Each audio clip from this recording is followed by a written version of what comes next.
Grand Matin Sud Radio, 7h-9h, Patrick Roger.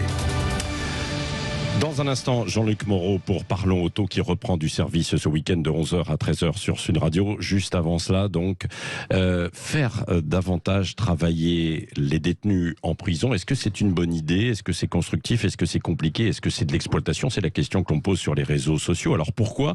Eh bien parce que Éric Dupond-Moretti a reçu hier une vingtaine de patrons et de représentants de syndicats professionnels pour les inciter à embaucher des détenus. Nous recevons Pierre Guillet ce matin dans Sud Radio vous explique. Bonjour. Bonjour Patrick Roger. Vous êtes président des entrepreneurs et dirigeants chrétiens, dirigeant donc d'Ession. C'est une entreprise de salariés qui fabrique des détecteurs électroniques de gaz. Hein, c'est ça, dans les Yvelines. Vous êtes engagé justement à recruter, à embaucher des détenus. 2 détenus, hein, c'est cela? Oui, tout à fait. Oui. Il y a combien de temps? Et quel bilan? Un peu plus de 3 ans maintenant. Le bilan, il est, je pense, très positif sur le plan humain, tant au niveau du détenu, des détenus, qu'au niveau de l'entreprise.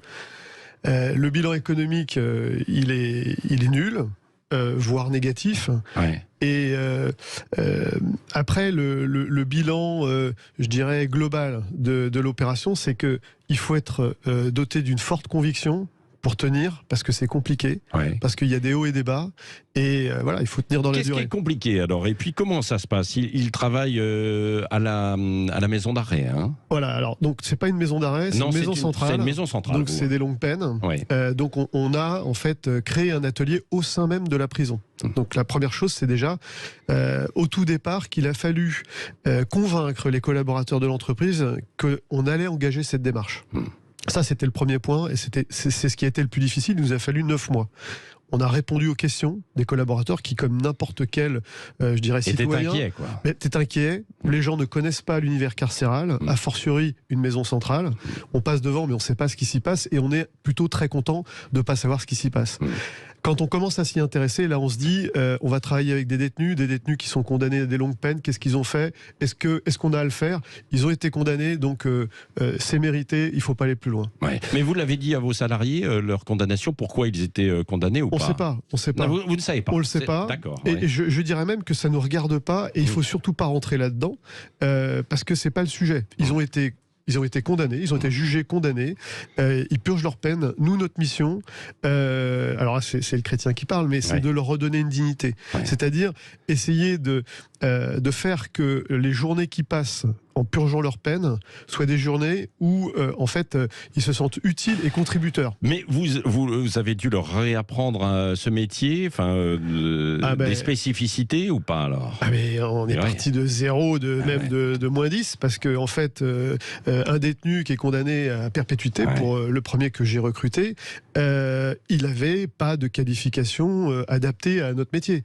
Donc en fait, oui, il a fallu lui apprendre, et il a appris, et aujourd'hui, il est tout à fait opérationnel dans le câblage électronique de composants sur des circuits électroniques. Donc il pourra être réinséré quand il sortira, s'il a une longue peine, donc c'est peut-être pas demain la veille, non? Je crois que c'est le sujet du jour, mais mon point de vue, et qui est là du coup très personnel, c'est que la réinsertion d'un détenu, elle commence le premier jour de sa détention. Ouais. C'est-à-dire qu'il ne faut pas forcément calculer la sortie. Je pense qu'aujourd'hui, si on ne réinsère pas un détenu dès le premier jour de son incarcération, on va au-devant de difficultés futures. Ouais.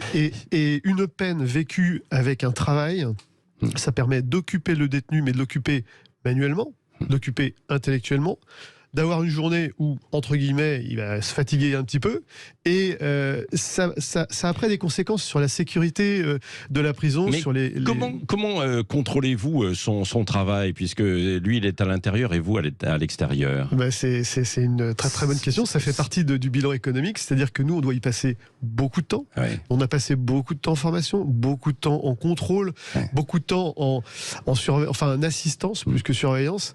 Et puis là, on est en train d'aller allégé en fait le dispositif. Maintenant, il est autonome.